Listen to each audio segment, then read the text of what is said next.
Good evening, आप सभी का स्वागत है मेरे यूट्यूब चैनल में। आज हम पढ़ेंगे रेसिड्यू निकालना। कैसे हम रेसिड्यू निकालते हैं किसी भी कॉम्प्लेक्स वैल्यूड फंक्शन का, तो वो इस वीडियो में हम देखेंगे। तो मैंने एक प्रॉब्लम लिया है जो कि ये है, देखिए इसमें लिखा है find the residues at the singular points. आप जानते हैं जहाँ पर सिंगुलर पॉइंट्स मिलते हैं फंक्शंस के, वहीं पर हम रेसिड्यू कैलकुलेट करते हैं। जहाँ सिंगुलैरिटी होती है फंक्शन की, तो वही बोला है find the residue at the singular points for the function this. हमें फंक्शन दिया है कॉट, ठीक है, ट्रिग्नोमेट्रिक फंक्शन है ये कॉट पाई जेड। इसका एंगल कितना है, पाई जेड। सो इसके लिए, इस फंक्शन के लिए जहाँ पर सिंगुलैरिटी है वहीं पर इसके हम रेसिड्यू कैलकुलेट करेंगे। तो सबसे पहले हम देख लेते हैं कि इस फंक्शन की सिंगुलैरिटी कहाँ है और सिंगुलैरिटी कैसे निकालते हैं। तो फंक्शन की सिंगुलैरिटी वहाँ होती है जहाँ पर हमारा फंक्शन एनालिटिक नहीं होता है और जहाँ पर ये डिफाइंड नहीं हो, डिफरेंशिएबल नहीं हो। तो ये हमारा फंक्शन जो है वो है कॉट, जिसको हम लिख सकते हैं cos pi Z upon sine pi Z, ठीक है, क्योंकि कॉट क्या होता है, कॉस अपॉन साइन होता है। सो इसके बाद ये इसके सिंगुलर पॉइंट्स निकालने के लिए आपको क्या करना है, सिंपली डिनोमिनेटर को ज़ीरो ले लेना है। डिनोमिनेटर कितना है, साइन पाई जेड। सो हम क्या लेंगे, sine pi Z is equals to zero. अब sine pi Z equal to zero ले लिया, साइन की वैल्यू ज़ीरो कहाँ होती है, तो आपको पता होगा कि जब हम फंक्शंस साइन की वैल्यूज़ देखते हैं, डिग्री, अगर आप डिग्री ले रहे हैं एंगल, तो 0 पर, पाई पर, 2 पाई पे, 3 पाई पे, 4 पाई, 5 पाई, 6 पाई, इस तरह से आप ऑड मल्टीपल ले लीजिए चाहे इवन मल्टीपल, किसी भी पाई मतलब ऑड मल्टीपल ऑफ पाई या इवन मल्टीपल ऑफ पाई, हर जगह हमारे साइन फंक्शन की वैल्यू 0 होती है, ठीक है। 0 पाई, 2 पाई, 3 पाई, इस टाइप से। इसलिए हम लिख सकते हैं साइन एन पाई। तो ये आपने पढ़ा भी होगा कि sine x equal to 0 then x is equals to N pi. Angle क्या होना चाहिए, एन पाई, क्योंकि sine n pi is equal to 0, जहाँ पर n क्या है, हमारा सेट ऑफ इंटीजर्स को बिलोंग करता है, z को। मतलब आप इंटीजर्स लीजिए, चाहे पॉजिटिव इंटीजर, चाहे नेगेटिव इंटीजर, चाहे 0, इस सब को ले सकते हैं। हर एंगल पे हमारा साइन 0 होगा, ठीक है। नेगेटिव भी ले सकते हैं आप, ठीक है। नेगेटिव में आपको क्या ले सकते हैं, sine minus pi, sine minus 2 pi, इनकी वैल्यूज़ भी 0 होती है, ठीक है। ओनली आपको डायरेक्शन ही तो देखना, एंगल जब आप मेजर करते हैं उसका। तो ये हमने क्या किया, 0 की जगह लिख दिया साइन एन पाई, क्योंकि sine n pi is equals to 0 होता है, where n is set of integers, belongs to set of integers. तो इससे क्या होगा, आप साइन इनवर्स ले लेंगे दोनों तरफ, तो ये कैंसिल हो जाएगा साइन, और बचेगा क्या, pi Z is equals to N pi, जिसके बाद पाई से पाई कैंसिल हो जाएगा और आ जाएगा z is equals to N.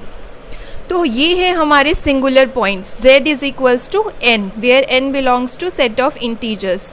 इस तरह से हमारे ये आ गए सिंगुलर पॉइंट्स इस फंक्शन के, ठीक है। और ये क्या है, ये आप देख सकते हैं, बहुत इजी है समझना। आपकी जस्ट नंबर लाइन में 0, 1, 2, 3, 4 ये ले सकते हैं, -1, -2, -3, ये सारे पॉइंट्स हमारे सिंगुलर पॉइंट्स हैं। फंक्शन की रेसिड्यू कैलकुलेट करेंगे क्या होगा, ठीक है। और ये भी ध्यान रखिए कि ये कैसा है, जब आपने रेसिड्यू पढ़ा था तब आपने पढ़ा था कि अगर आपका सिंगुलर पॉइंट सिंपल पोल है, आपने सिंगुलैरिटी पढ़ी है, 4 टाइप्स की होती है, जिसने नहीं पढ़ी है वो पढ़ सकता है, उसके वीडियो मैं ऑलरेडी अपलोड कर चुकी हूँ, आप प्लेलिस्ट में जाके देख सकते हैं।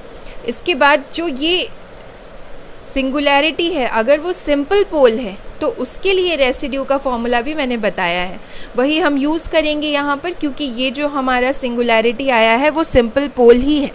क्यों है, इसके लिए आप देखेंगे जब आपने सिंपल पोल की डेफिनेशन पढ़ी है, जो मैंने आपको बताया, उसमें लिया हुआ है कि अगर प्रिंसिपल पार्ट में इनफाइनाइट नंबर ऑफ टर्म्स होते हैं, जब आप उसका लॉरेंट सीरीज़ एक्सपेंशन लिखते हैं फंक्शन का, जब आप फंक्शन का लॉरेंट सीरीज़ एक्सपेंशन लिखेंगे, अगर उसमें उसके प्रिंसिपल पार्ट में इनफाइनाइट नंबर ऑफ टर्म्स हैं, तो वो सिंपल पोल होता है, उसका सिंगुलैरिटी क्या होता है, सिंपल पोल, ठीक है। तो यहाँ पे आप देख सकते हैं मैंने ये लिखा भी है, cot x का ये एक्सपेंशन है जिसमें इनफाइनाइट नंबर ऑफ टर्म्स है प्रिंसिपल पार्ट में, इसलिए ये सिंपल पोल है। ठीक है, तो ये z इक्वल टू n जितने भी पॉइंट्स हैं वो सारे हमारे सिंपल पोल हैं। पोल तो है ही और सिंपल भी है। सिंपल मतलब ऑर्डर उसका 1 है, वो रिपीट नहीं हो रहे हैं। ठीक है, अब हम निकाल लेते हैं इस पर रेसिड्यू। ठीक है, तो सिंपल पोल पे रेसिड्यू निकालना बहुत आसान है। ये है formula, residue of the function f z at a point z is equals to n, क्योंकि ये हमारा सिंगुलैरिटी आया है।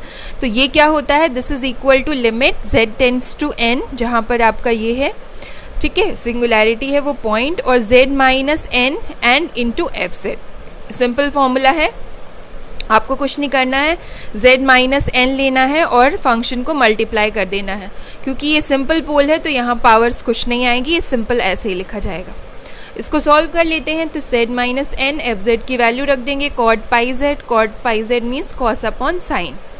इसके बाद हमें इसे सॉल्व करना है, इसकी लिमिट निकालनी है। तो अभी आप डायरेक्टली लिमिट नहीं रखेंगे z टेंड्स टू n, क्योंकि इससे ये सॉल्व नहीं होगा, ये ज़ीरो हो जाएगा और नॉट डिफाइन हो जाएगा।